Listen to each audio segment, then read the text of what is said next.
கட்டுரை. தமிழிற்கு துரோகமும் ஹிந்தி பாஷையின் இரகசியமும். சித்திரபுத்திரன்.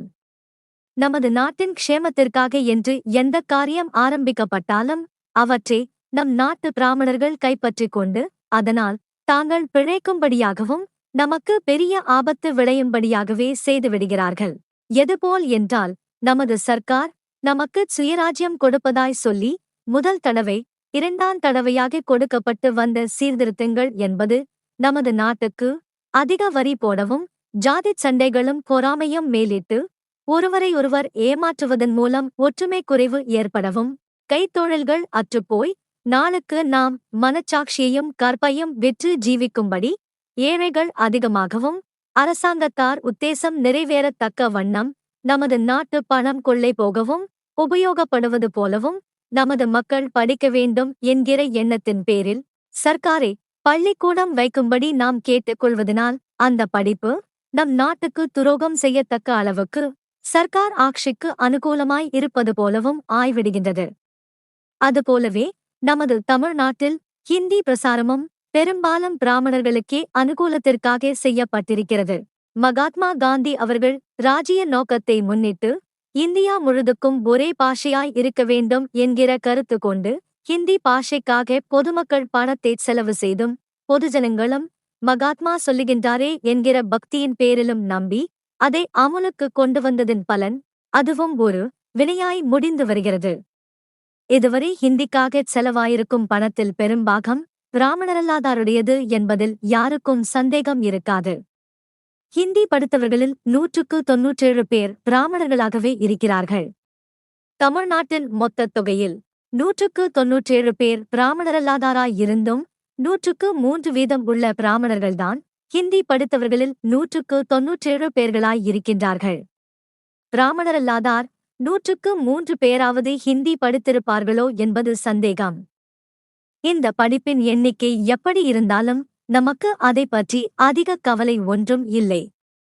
ஆனால் இதில் 100 பங்கு கவலை கூட தமிழ் பாஷைக்கு எடுத்துக் கொள்ளுவதில்லை என்பதையும் ஹிந்தி படித்த பிராமணர்களால் நமக்கு ஏற்படும் கெடுதியையும் நினைக்கும்போது இதை பற்றி வருந்தாமலும் இம்மாதிரி பலன் தரத்தக்க ஹிந்திக்கு நாம் பாடுபட்ட முட்டாள்தனத்திற்கும் நாம் பணம் கொடுத்த பைத்தியக்காரத்தனத்திற்கும் வெட்கப்படாமலிருக்க முடியவில்லை.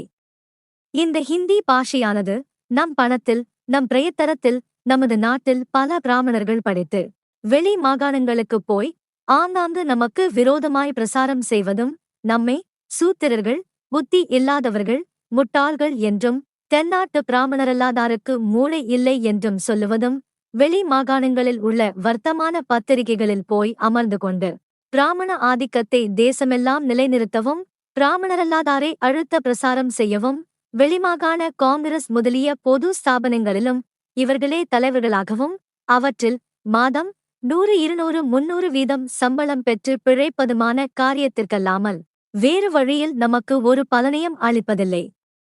இவ்விஷயத்தைப் பற்றி முன் ஒரு சமயம் ஹிந்தி பிரசாரத்திற்காக நம்மிடம் பணம் பறிக்க நமது பிராமணர்களால் வெளி மாகாணத்திலிருந்து தருவிக்கப்பட்ட ஸ்ரீமான் புருஷோத்தம தாஸ் தாண்டன் என்பவரை நேரில் கண்டு இவ்விஷயத்தை அவரிடம் ஒருவர் நேரில் தெரிவித்ததில், அதாவது பணம் மாத்திரம் பிராமணரல்லாதாரிடம் வசூல் செய்கிறீர்களே, இதுவரையில் ஹிந்தி படித்த பிள்ளைகள் எல்லாம் 195 பிராமண பிள்ளைகளேதான் படித்திருக்கின்றன.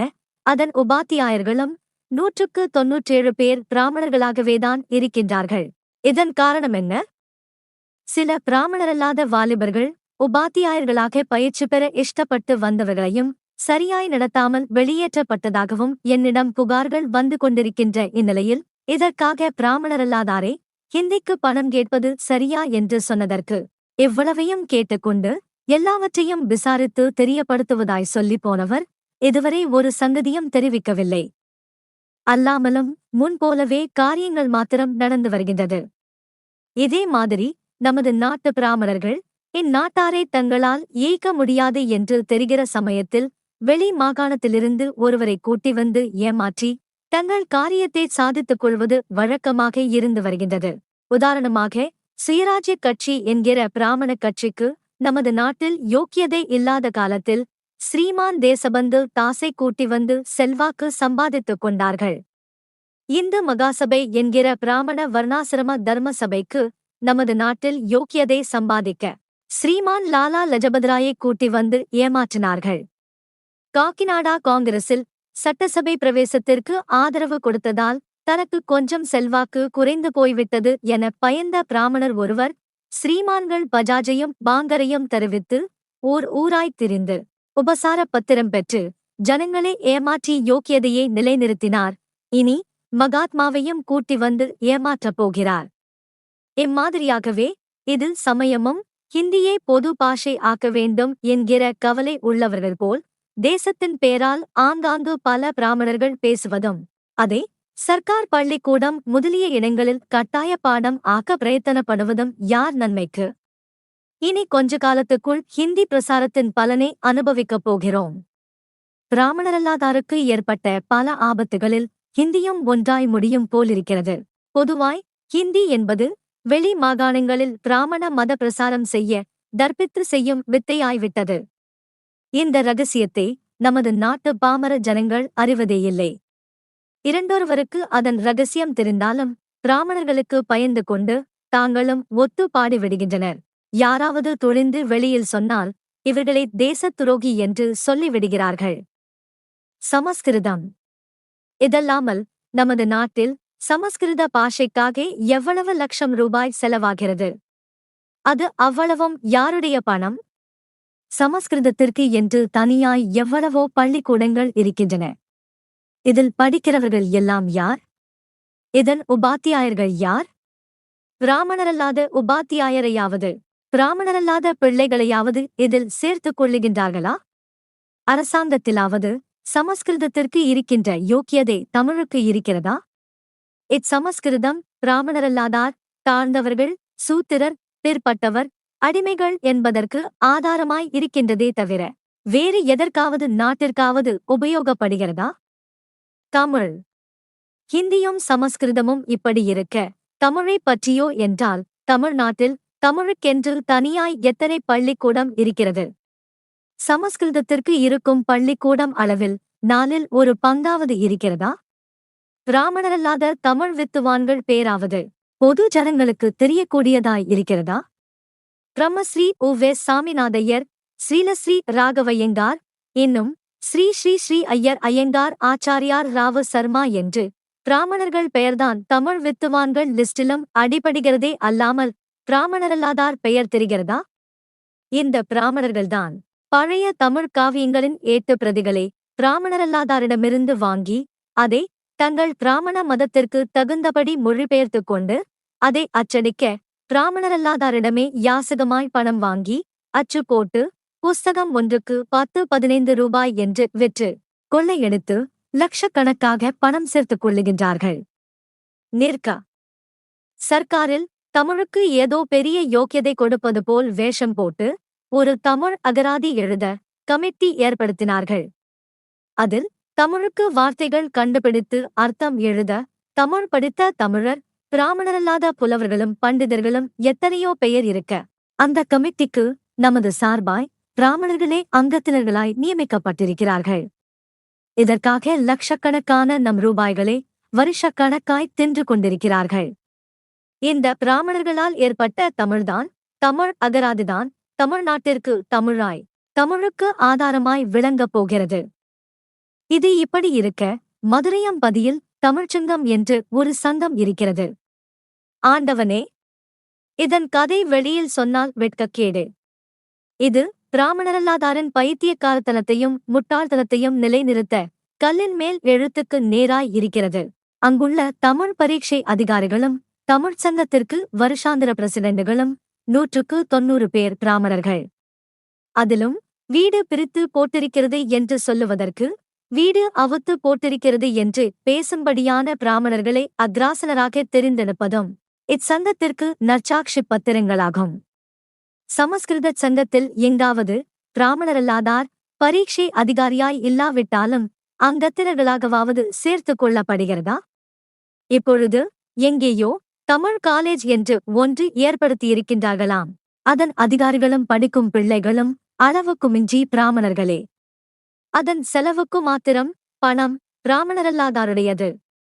நமது பிள்ளைகளின் படிப்புக்கு அரசாங்கத்தினர் மூலமாய் தமிழ் புஸ்தகம் எழுதி கொடுப்பவர்களும் பெரும்பாலும் பிராமணர்களே. அவர்கள் தமிழ் புஸ்தகம் என்று பெயர் வைத்து அப்புஸ்தகத்தில் முக்கால் பாகம் சமஸ்கிருத வார்த்தைகளையே நிரப்பி பிராமண வர்ணாசிரமத்தை பலப்படுத்துவதான விஷயங்களே நமது சிறு பிள்ளைகளுக்கும் இரத்தத்தில் கலரும்படியான கதைகளையும் வாசகங்களையுமே எழுதி பணமும் சம்பாதித்துக் கொள்ளுகிறார்கள். நம்மில் யாராவது தமிழ் புஸ்தகம் என்பது சுத்தத் தமிழில் எழுத வேண்டாமா? அவற்றிற்கு ஏற்ற தமிழ் வார்த்தைகள் இல்லையா? நமது தமிழ்நாட்டின் பழக்க வழக்கம் நாகரிகம் அதில் இருக்க வேண்டாமா என்று கேட்டால் நம்மவர்களுக்குள்ளாகவே பாஷாபிமானம் என்று பேசி நம்மை ஏமாற்றுபவரும் பிராமண சிஷ்யர்களுமான சிலர் உடனே பிராமணர்களுக்கு வக்காலத்து வாங்கிக் கொண்டு சமஸ்கிருத வார்த்தைகள் தமிழில் கலந்தால் தமிழுக்கு யோக்கியதை குறைந்து போகாது, அப்படி கலருவதுதான் பாஷையின் முன்னேற்றம், பழையன கழுதலும் புதியன புகுதலும் வழுவல கால வகையினால் என்று சமாதானம் சொல்லுவதோடு இதிலும் ஜாதித் துவேஷம் என்கிறார்கள். அப்படியானால் தமிழ் வார்த்தைகளோடு அடிக்கடி இங்கிலீஷ் முதலிய பாஷை சொற்களை கலந்து பேசுவதில் எழுதுவதில் என்ன குற்றம்? நமது வீட்டு பெண்களிடம் நாம் தண்ணீர் கொண்டு வா என்று சொல்லுவதற்கு பதிலாக நம்மால் சரியான உச்சரிப்பை உச்சரிக்கவும் தமிழில் எழுதவும் பழக்கமும் சௌகரியமும் இல்லாத சமஸ்கிருத வார்த்தையாகிய ஜலம் கொண்டு வா என்று சொல்லுவது குற்றமில்லையானால் அதற்கு பதிலாக வாட்டர் கொண்டு வா என்று ஆங்கிலச் சொல் சொல்லுவதில் தப்பு என்ன? தனித்தமிழ் என்கிற பதத்திற்கும் பாஷாபிமானம் என்கிற பதத்திற்கும் பொருள்தான் என்ன? இம்மாதிரி பாஷாபிமானத்திலிருந்தே இவர்களது தேசாபிமானத்தின் யோக்கியதையையும் அறிந்து கொள்ளலாம். பழையன கழிந்து புதியன புகுவதாயிருந்தால் நமக்கு கவலையில்லை. புதியவை வந்து பலாத்காரத்தில் புகுந்து கொண்டு பழையவைகளை கழுத்தை பிடித்து தள்ளுவதனால் அதையும் சகித்துக் கொண்டு அதற்கு வக்காலத்து பேசுவது என்பது பாஷை துரோகமும் சமூக துரோகமும் ஆவதோடு அல்லாமல் தமிழ்த்தாயின் கற்பை தமிழ் துரோகிகளுக்கு சுயநலத்திற்காக விற்றவர்கள் என்றுதான் சொல்ல வேண்டும். இம்மாதிரியே மற்றும் நமது அரசியல், மதம், பாஷை, கல்வி, ஆசாரம், நாகரிகம் முதலியவைகளில் பிராமணர்கள் எவ்வளவு தூரம் ஆதிக்கம் பெற்றிருக்கிறார்கள் என்பதும் அந்த ஆதிக்கத்திற்கு நம்மவர்களிலேயே எவ்வளவு பேர் நம்மை காட்டிக் கொடுத்து கொண்டு வாழ்கிறார்கள் என்பதும் ஒவ்வொரு பிராமணரல்லாதாரும் சுயநலத்தை விட்டு நடுநிலைமையிலிருந்து யோசிப்பார்களானால் விளங்காமற் போகாது. குடியரசு கட்டுரை, மார்ச் 7, 1926.